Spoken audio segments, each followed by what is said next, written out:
ভাই ও বোনেরা, একবার চোখ বন্ধ করে ভাবুন, আজ যদি হঠাৎ আপনাকে বলা হয় আপনার জান্নাত জাহান্নাম আজ নির্ধারিত হবে, আপনি প্রস্তুত?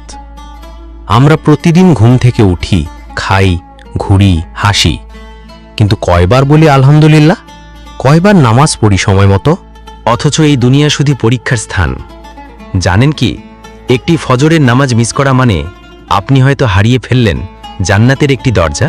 আমাদের সময় আছে ফেসবুক, ইউটিউব, রিলস, কিন্তু 5 মিনিট কোরআন তেলাওয়াত করার সময় নেই। একদিন আমরা সবাই কবরে চলে যাব, আর তখন এই মোবাইল, এই টাকা, এই ফেম কিছুই যাবে না সাথে। কিন্তু যা যাবে তা হলো আপনার ভালো কাজ, নামাজ, ইবাদত আর চোখের পানি। আল্লাহর জন্য একবারও চোখের পানি ফেলেছেন আজ? ভাই ও বোনেরা, আজ থেকে প্রতিদিন শুরু করুন নামাজ দিয়ে। কোরআনের একটি আয়াত পড়ুন, আল্লাহর দিকে ফিরে আসুন, কারণ আল্লাহ কখনো আপনার তাওবা ফিরিয়ে দেন না। এই ভিডিও যদি আপনার হৃদয় ছুঁয়ে থাকে তাহলে শেয়ার করুন, হয়তো কারো জীবন বদলে যাবে আপনার মাধ্যমে।